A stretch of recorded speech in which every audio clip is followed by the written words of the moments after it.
ইয়াকে কৈ মোৰ চমু বক্তব্য দুআষাৰ সামৰিলোঁ। ভুলে শুদ্ধই যি ক'লোঁ, যদি কিবা ভুল ক'লোঁ আপোনালোকে মোক ক্ষমা কৰিব। ইয়াকে কৈ মই দুয়োটা অনুষ্ঠানৰ ফালৰ পৰা আপোনালোকে আজি ইয়াত সমবেত হৈ আমাৰ লগত যিমানখিনি সহায় সহযোগ কৰিলে তাৰ বাবে ধন্যবাদ জনাই মোৰ বক্তব্য সামৰণি মাৰিছোঁ। ধন্যবাদ। সভাপতি মহোদয়লৈ ধন্যবাদ জ্ঞাপন কৰিছোঁ। আমি অনুষ্ঠান সামৰিবলৈ ওলাইছোঁ। যিহেতু এতিয়া ৰং ৰহইচ কৰাৰ সময় নহয়, বতৰ নহয়, সেয়ে আমি সম্পূৰ্ণ আধ্যাত্মিক পৰিৱেশত আজিৰ অনুষ্ঠানটি আয়োজন কৰাৰ বাবে চেষ্টা চলাইছিলোঁ। আৰু সেই অনুষ্ঠান সামৰিবলৈ জুবিনদাৰ সেই কালজয়ী গীত, যি গীত জুবিনদাই কৈ গৈছে যে তেওঁৰ প্ৰতিটো অনুষ্ঠানতে সেই গীত যাতে বাজে, আৰু সেয়া আজিৰ তাৰিখত সেইটো এটা গীত হৈ থকা নাই। আচলতে এই মায়াবিনীটো আজিৰ তাৰিখত এটা গীত হৈ থকা নাই, মাথো এটা গীত নহয়।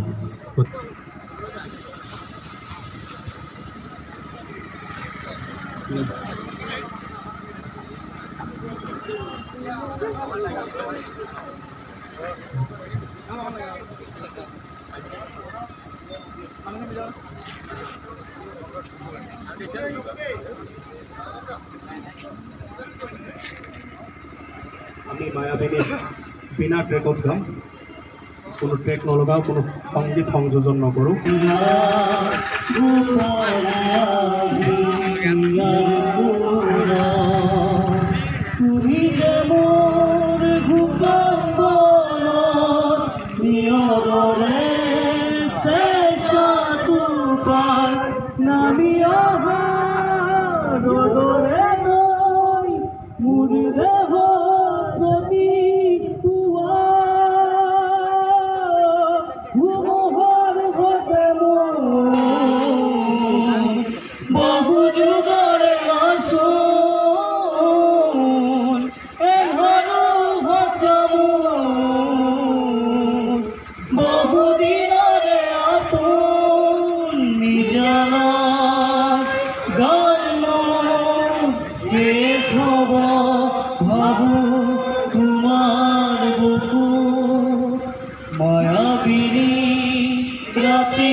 তোমার ছবি ধরা দিলা গোপনে আহি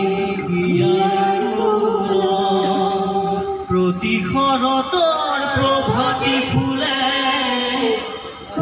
তোমাকে মোর কথা প্রতি মেঘালী নিশা জুড়ে তোমাকে মোর ব্যথা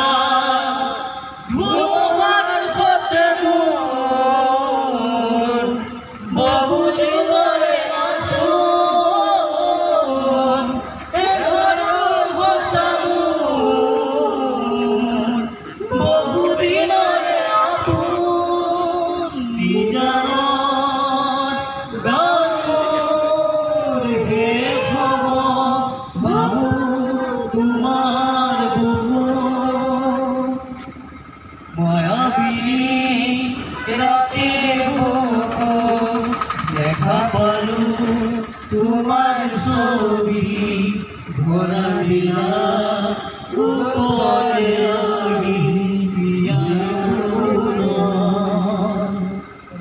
উপরে দুচকুলে তোমার চলে সপোনা তৰি দিঠক নামে চুব খুজিলে মোৰ দুহাতে দিঠক